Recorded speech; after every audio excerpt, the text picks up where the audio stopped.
Hello again, viewer. We last left off talking about the 7 levels to the Kardashev scale. Let's now explore what the initial 4 civilizations have to offer to humanity.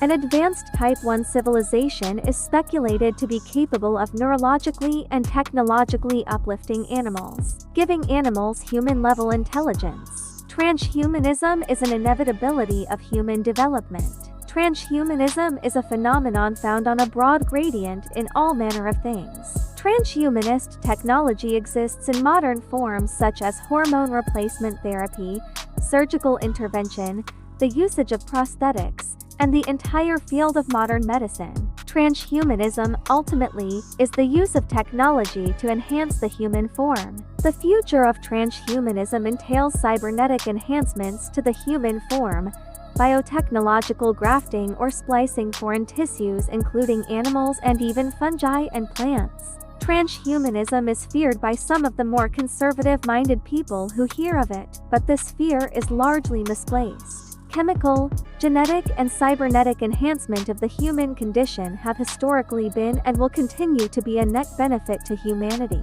Some people have voiced the valid concern of eugenic uses of technology being incredibly dangerous. I agree with this assessment, but disagree that transhumanism will necessarily lead to eugenics.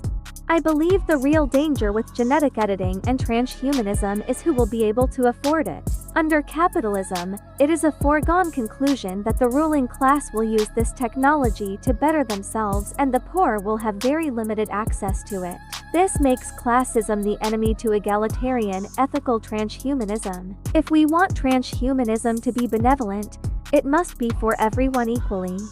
Colonizing and terraforming every inch of planet Earth is only a matter of time for a Type 1 civilization, including the oceans, deserts, tundras, and subterra. This would eventually result in a sprawling ecumenopolis covering all of planet Earth.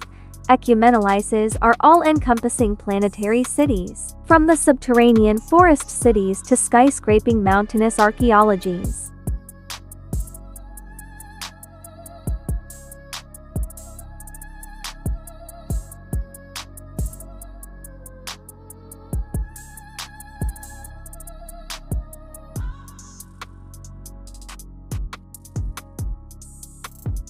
Complete mastery over genome sequencing would now also be possible, as well as de-extinction, which would have been achieved for many species by this time in history, including the full resurrection of animals like the woolly mammoth.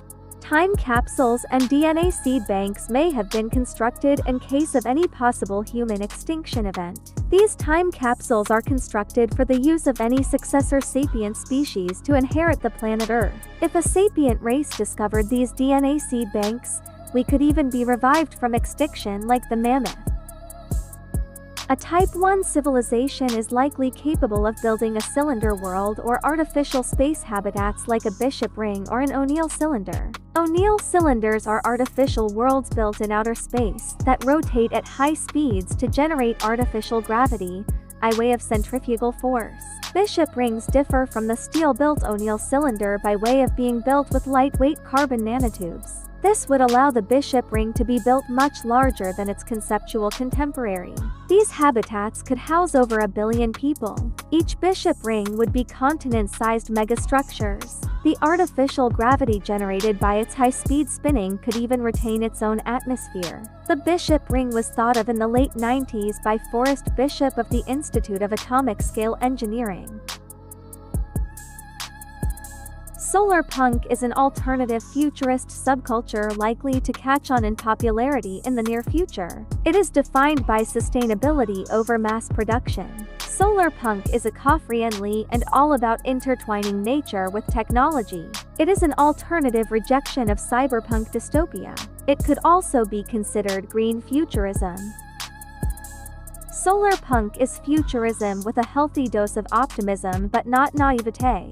It is optimism guided by wisdom and foresight, protecting people from the horrors of colonization, imperialism, war, climate crisis, and unchecked late-stage capitalism. Ethical futurism is concerned with the plight of all people and wishes to return power equally to everyone regardless of race, gender, sex, or creed. This is in stark opposition to cyberpunk, which maintains a firmly Eurocentric, hyper-capitalistic, hyper-individualist hegemony, both in practice and in aesthetic. Solar punk is collectivist in nature and concerns itself with the greater good above individual gain. Futurism without caution is folly. Growth without regard for the environment spells death for humanity. Solar punk is a healthier path forward for our civilization.